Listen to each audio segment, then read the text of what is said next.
Yes, നമുക്ക് ജന്മഭൂമിയിൽ നിന്ന് തുടങ്ങിയാലോ? തീർച്ചയായും. യെസ്, പ്രധാനപ്പെട്ട വാർത്ത ഇന്നലെ ജനം TV പ്രേക്ഷകരിലേക്ക് എത്തിച്ച റോസ്ഗാർ മേളയുമായി ബന്ധപ്പെട്ടിട്ടുള്ളതാണ്. കേന്ദ്ര നിയമനം 1.5 ലക്ഷം പേർക്ക് കൂടി. റോസ്ഗാർ മേള ലക്ഷ്യം പിന്നിട്ടു എന്നതാണ് തലക്കെട്ട്. ഇതുവരെ നിയമനം ലഭിച്ചത് 12 ലക്ഷം പേർക്കാണ്. രാജ്യത്തെ യുവാക്കൾക്കായി കേന്ദ്ര സർക്കാർ ആവിഷ്കരിച്ച തൊഴിൽ മേളയും അതായത് റോസ്ഗാർ യോജനയുടെ ഭാഗമായി 51,000 പേർക്ക് കൂടി വിവിധ തസ്തികകളിൽ ഇന്നലെ നിയമന ഉത്തരവുകൾ കൈമാറി. കേന്ദ്ര സർക്കാർ വകുപ്പുകളിൽ നിയമിതരായ 1.5 ലക്ഷത്തിലധികം യുവതീ യുവാക്കൾക്ക് ഇന്നലെ രാവിലെ 11 മണിക്ക് എല്ലാ സംസ്ഥാനങ്ങളിലും സംഘടിപ്പിച്ച ചടങ്ങിൽ നിയമന ഉത്തരവുകൾ നൽകി. എത്ര സുന്ദരമാണല്ലേ ആ ഒരു നീക്കം എന്ന് പറയുന്നത്. 18 മുതൽ 35 വയസ്സ് വരെയുള്ള യുവാക്കളെയും യുവതികളെയുമാണ് ലക്ഷ്യമിടുന്നത്. എനിക്ക് തോന്നുന്നു ഇതിനോടകം തന്നെ 2 ലക്ഷത്തിലധികം നിയമന കത്തുകളാണ് നരേന്ദ്രമോദി കൈമാറിയത്. എന്തായാലും നമുക്ക് മറ്റ് ചില വാർത്തകൾ എന്തൊക്കെയുണ്ട് എന്നുള്ളത് നോക്കാം. ക്ഷേത്ര വിമോചന സമരത്തിന് സമയമായി സ്വാമി വിവേകാമൃതാനന്ദപുരി. അദ്ദേഹത്തിന്റെ വാക്കുകളെ ഉദ്ധരിച്ചുകൊണ്ടുള്ള വാർത്തയാണ് നൽകിയിരിക്കുന്നത്. വാർത്ത ഇങ്ങനെയാണ്: ക്ഷേത്രാചാരങ്ങൾ ലംഘിക്കുകയും ക്ഷേത്ര സ്വത്തുക്കൾ കൊള്ളയടിക്കുകയും ചെയ്യുന്ന സാഹചര്യത്തിൽ ക്ഷേത്ര സംരക്ഷണ സമിതിയുടെ നേതൃത്വത്തിൽ ക്ഷേത്ര വിമോചന സമരം സംഘടിപ്പിക്കേണ്ട സമയം അതിക്രമിച്ചിരിക്കുന്നുവെന്ന് കോഴിക്കോട് അമൃതാനന്ദമയി മഠം മഠാധിപതി സ്വാമി വിവേകാമൃതാനന്ദപുരി പറഞ്ഞു. കേരള ക്ഷേത്ര സംരക്ഷണ സമിതിയുടെ 60ാം സംസ്ഥാന സമ്മേളനം കോഴിക്കോട് സുഖീന്ദ്രീകൃത കലാമന്ദിറിൽ ഉദ്ഘാടനം ചെയ്യുകയായിരുന്നു അദ്ദേഹം. അങ്ങനെ ജന്മഭൂമി വാർത്താ സമ്മേളനമാണെന്ന് തോന്നുന്നല്ലേ ഞായറാഴ്ചയായിട്ട്. നമുക്ക് ഓൾ പേജുകളിലേക്ക് കൂടി വളരെ വേഗം പോയി കഴിഞ്ഞാൽ എന്തായാലും ഈ പശ്ചിമേഷ്യൻ സംഘർഷവുമായി ബന്ധപ്പെട്ടുള്ള വാർത്തകൾ ഉണ്ട്. ഒപ്പം തന്നെ ലോകത്തിലെ ഏറ്റവും കുറഞ്ഞ ഇന്ധനവില വർധനവ് ഭാരതത്തിലാണ് എന്നുള്ള കാര്യം കൂടി ചൂണ്ടിക്കാട്ടിയിട്ടുണ്ട്. കാരണം ഈ ഇന്ധനവില വർധന ഉണ്ടാകുമ്പോൾ അത് ഈ പറഞ്ഞതുപോലെ അതിനെ ചൂഷണം ചെയ്യാൻ അല്ലെങ്കിൽ അത് മുതലെടുക്കാൻ ഒരുപാട് വലിയൊരു വിഭാഗം നമുക്ക് ചുറ്റുമുണ്ട്. അതുകൊണ്ട് തന്നെ ആ വാർത്ത വളരെ കൃത്യമായി നമ്മൾ ശ്രദ്ധിക്കേണ്ടതുമാണ്. പശ്ചിമേഷ്യൻ സംഘർഷവും ഹോർമുസ് പ്രതിസന്ധിയും മൂലമുണ്ടായ എണ്ണ വിപണികളിലെ ചാഞ്ചാട്ടങ്ങൾക്കിടയിലും ആഗോളതലത്തിൽ ഇന്ധന വിലകളിൽ ഏറ്റവും കുറഞ്ഞ വർധനവ് രേഖപ്പെടുത്തിയത് ഭാരതത്തിലാണ്. നമുക്കറിയാം ലോകത്തിന്റെ എല്ലാ കോണുകളെയും ബാധിച്ചിട്ടുണ്ട് ഈ സംഘർഷം അല്ലേ. അപ്പോൾ തീർച്ചയായും ഭാരതത്തിലും അത്തരത്തിലുള്ള അതിന്റെ ആനുപാതികമായ ചില വിലക്കയറ്റങ്ങൾ ഉണ്ടായിട്ടുണ്ട്. അത് ഭാരതത്തിലാണ് ഏറ്റവും കുറവ് എന്നുള്ളതാണ് ജന്മഭൂമിയിലെ പ്രധാനപ്പെട്ട വാർത്ത. ഒപ്പം തന്നെ ഇനി മറ്റു ചില വാർത്തകൾ പരിശോധിച്ചാൽ സ്ത്രീകൾക്കുള്ള സൗജന്യ യാത്ര UDF പ്രതീക്ഷ കേന്ദ്രത്തിലാണ് എന്നുള്ളതാണ്.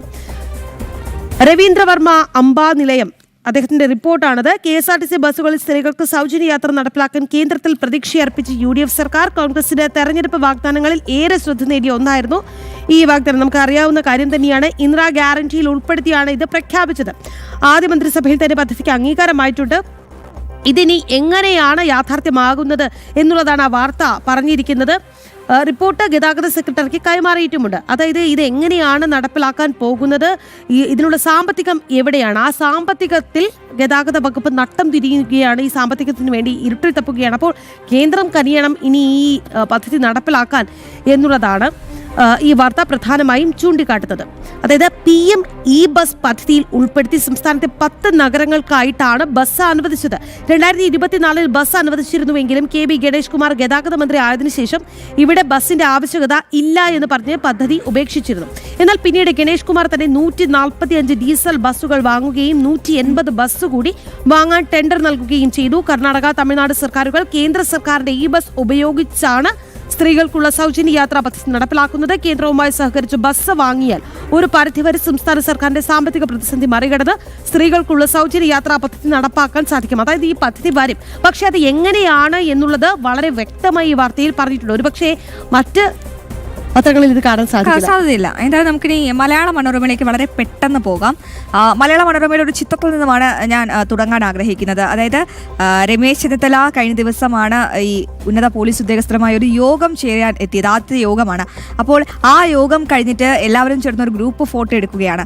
ആ ഗ്രൂപ്പ് ഫോട്ടോ എടുക്കുന്നതിന് മുമ്പ് അവിടെ കുറച്ച് കസേരകൾ ഇങ്ങനെ നിരന്ന് കിടക്കുന്നു. അതിൽ ചെന്നിത്തലയ്ക്ക് ഇരിക്കാൻ ഉള്ള കസേരയിൽ മാത്രം ഒരു വെള്ള തുണി വിരിച്ചിട്ടുണ്ട്. അപ്പോൾ അതെടുത്ത് മാറ്റുന്ന ഒരു ചിത്രമാണ്. അതായത് തനിക്ക് പ്രത്യേകിച്ച് വലിയ പ്രിവിലേജ് ഒന്നും വേണ്ട എന്ന തരത്തിൽ. അപ്പോൾ ഉന്നതതല യോഗത്തിന് ശേഷം ഗ്രൂപ്പ് ഫോട്ടോയ്ക്ക് എത്തിയ മന്ത്രി രമേശ് ചെന്നിത്തല തന്റെ ഇരിപ്പിടത്തിൽ മാത്രം തുണി വിരിച്ചിരിക്കുന്നത് കണ്ട് അതെടുത്തു മാറ്റാനും സംസ്ഥാന പോലീസ് മേധാവി റവാഡ എ ചന്ദ്രശേഖർ, ആഭ്യന്തരമന്ത്രിയുടെ ഉപദേഷ്ടാവ് എ ഹേമചന്ദ്രൻ, മറ്റു ഉന്നത ഉദ്യോഗസ്ഥരുടെ സമീപമുള്ളൊരു ചിത്രമാണ് കൊടുത്തിരിക്കുന്നത്.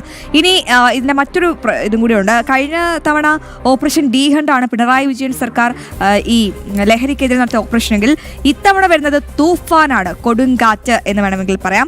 പോലീസിന്റെ പുതിയ യജ്ഞം ജൂൺ 1 മുതൽ തുടങ്ങും. എന്തായാലും ഡി ഹണ്ട് നടത്തിയിട്ട് പ്രത്യേകിച്ച് കാര്യങ്ങളൊന്നും ലഹരിവേട്ടയൊന്നും വലിയ രീതിയിൽ നടത്തിയില്ല. തൂഫാൻ വരുമ്പോൾ ലഹരിക്കെതിരെ ഉള്ള ഒരു കൊടുങ്കാറ്റായി ആഞ്ഞു വീശുമോ എന്നാണ് കണ്ടറിയേണ്ടത്. എന്നാലും രമേശ് ചെന്നിത്തല ശക്തമായ നിർദ്ദേശങ്ങളാണ് പോലീസിനായി എന്തായാലും കഴിഞ്ഞ ദിവസം നൽകിയിരിക്കുന്നത്. ഇനി പാറ്റയ്ക്ക് ഡിജിറ്റൽ പൂട്ട്. കഴിഞ്ഞ ദിവസങ്ങളിലൊക്കെ കുറച്ച് പാറ്റക്കൂട്ടങ്ങൾ സമൂഹ മാധ്യമങ്ങളിൽ ഇങ്ങനെ വിരളി പൂണ്ടി നടക്കുന്നുണ്ട്. എന്തിനാന്ന് പോലും അവർക്ക് പോലും അറിയത്തില്ല. പറയുന്നത് തെറ്റായ സിസ്റ്റത്തെ തങ്ങൾ ഉറച്ച് ശബ്ദിക്കുന്നു എന്നാണ്.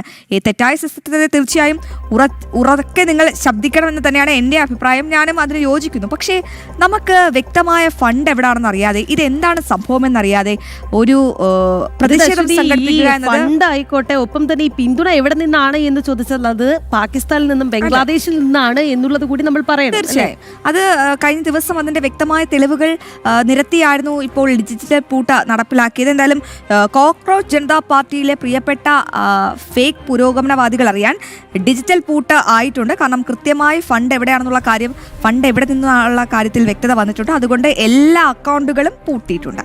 ഇനി ഒരു സന്തോഷ വാർത്ത കേട്ടോ. വൈദ്യുതി നിരക്ക് നിർദ്ദേശങ്ങളുമായി റെഗുലേറ്ററി കമ്മീഷൻ. എല്ലാവർക്കും പകലിളവ്, രാത്രി വേണമെങ്കിൽ കളർ കട്ട് ചെയ്യുമെന്നാണ് പറഞ്ഞത്. കഴിഞ്ഞ ദിവസം വൈദ്യുതി മന്ത്രിയും അത്തരത്തിൽ പ്രതികരിച്ചിരുന്നു.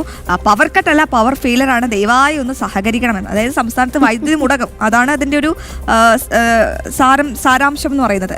ഇനി അടുത്ത വാർത്ത. എന്നാലും നമുക്ക് മാതൃഭൂമിയിൽ നേരത്തെ പറഞ്ഞതുപോലെ പ്രധാനപ്പെട്ട വാർത്തകൾ എങ്ങനെയാണ് എന്നുള്ളത് ഇനി രക്ഷയില്ല. അതായത് രക്ഷാപ്രവർത്തനം മുഖ്യമന്ത്രിയുടെ, അതായത് പിണറായി വിജയൻ മുഖ്യമന്ത്രിയായിരുന്ന സമയത്ത് അദ്ദേഹത്തിന്റെ അംഗരക്ഷകരുടെ ആ രക്ഷാപ്രവർത്തനം സംബന്ധിച്ചിട്ടുള്ള വാർത്തകളൊക്കെയാണ് പ്രധാന പേജിൽ കൈകാര്യം ചെയ്തിരിക്കുന്നത്. എന്തായാലും നമുക്ക് ഉൾപേജുകളിൽ എന്താണ് എന്നുള്ളത് നോക്കാം. അവിടെ തീർച്ചയായും നമ്മൾ പറഞ്ഞ് അവസാനിപ്പിച്ചത്, മലയാള മനോരമയിൽ എന്താണോ പറഞ്ഞ് അവസാനിപ്പിച്ചത് ആ വാർത്തയുടെ ഒരു തുടർച്ചയായിട്ട് പറയാം. കോക്രോച്ച് പാർട്ടിക്ക് പിന്നാലെ രഹസ്യാന്വേഷണ ഏജൻസികൾ, അതാണ് ഒരു പ്രധാനപ്പെട്ട വാർത്ത. തന്റെ ഇൻസ്റ്റഗ്രാം അക്കൗണ്ടും തടഞ്ഞെന്ന് പാർട്ടി സ്ഥാപകന്റെ ആ വാക്കുകളും അതിലുണ്ട്. രാജ്യത്ത് ഉയർന്നുവന്ന ആക്ഷേപഹാസ്യ രാഷ്ട്രീയ കക്ഷി എന്ന് അവർ പറയുന്നു. കോക്രോച്ച് ജനതാ പാർട്ടിക്ക് പിന്നാലെ രഹസ്യാന്വേഷണ ഏജൻസികൾ അക്കൗണ്ടിലൂടെ യുവാക്കളെ സംഘടിപ്പിക്കാൻ നീക്കം നടന്നോ എന്ന് നിരീക്ഷിക്കാൻ രഹസ്യാന്വേഷണ ഏജൻസികൾക്ക് കർശന നിർദ്ദേശം നൽകിയിട്ടുണ്ട്. തന്നെ ഇൻസ്റ്റാഗ്രാം അക്കൗണ്ട് ഹാക്ക് ചെയ്തു എന്നാണ് സ്ഥാപകന്റെ വാക്ക്. അതേസമയം തന്നെ പാർട്ടിയുടെ എക്സ് അക്കൗണ്ട് വിലക്കിയതിൽ കേന്ദ്ര സർക്കാർ ഒരു വിശദീകരണം നടത്തിയിട്ടില്ല എന്ന് പറയുന്നുണ്ട്. പക്ഷേ കൃത്യമായ ഒരു അന്വേഷണം അതിന് പിന്നിൽ നടക്കുന്നുണ്ട്. എന്തെങ്കിലും തരത്തിലുള്ള സാമ്പത്തിക ഇടപാടുകൾ നടന്നിട്ടുണ്ടോ എന്നുള്ളത് പരിശോധിക്കുന്നുണ്ട്. അതായത് എല്ലാ കാര്യങ്ങളും ഒരു പക്ഷേ പറഞ്ഞു വെക്കാൻ സാധിക്കില്ല, പക്ഷേ കൃത്യമായ നടപടികൾ അതിന് പിന്നിൽ നടക്കുന്നുണ്ടാകും. ഒപ്പം ഇനി മറ്റ് ഇതുമായി ബന്ധപ്പെട്ടിട്ട് മറ്റ് ചില വാർത്തകളിലേക്ക് വന്നു കഴിഞ്ഞാൽ CJPയുടേത് കഴുതക്കാമം കരഞ്ഞു തീർക്കലെന്നാണ് കെ സുരേന്ദ്രൻ പറഞ്ഞു വെച്ചിരിക്കുന്നത്. കോക്രോച്ച് ജനതാ പാർട്ടിക്കെതിരെ സമൂഹ മാധ്യമ പോസ്റ്റുമായി BJP മുൻ സംസ്ഥാന അധ്യക്ഷൻ കെ സുരേന്ദ്രൻ. BJPയുടേത് കഴുതക്കാമം, CJPയുടേത് കഴുതക്കാമം കരഞ്ഞു തീർക്കലാണ് എന്ന് അദ്ദേഹം പോസ്റ്റിൽ കുറ്റപ്പെടുത്തിയിട്ടുണ്ടത്. സുരേന്ദ്രന്റെ പോസ്റ്റിനടിയിൽ പലതരത്തിലുള്ള പ്രതികരണങ്ങളും വന്നിട്ടുണ്ട്. അതായത് അത് എല്ലാം അനുകൂലിച്ചുകൊണ്ടുള്ള കമന്റുകളായിരിക്കില്ല തീർച്ചയായും. അതായത് പലതരത്തിലുള്ള ഒരു ഫണ്ടഡ് ആയിട്ടുള്ള ചില നീക്കങ്ങൾ ഇതിന് പിന്നാലെ നടക്കുന്നുണ്ട്. അതിനുവേണ്ടി ചില കാര്യങ്ങൾ ചിലർ ചെയ്തു വെക്കുന്നുണ്ട്. അതുമായി ബന്ധപ്പെട്ടുള്ള ചില കമന്റുകളും വരുന്നുണ്ട്. എന്തായാലും CPMൽ വിമർശനം, സ്ഥാനാർത്ഥി നിർണയം പാളി, പിണറായി മത്സരിക്കേണ്ടിയിരുന്നില്ല.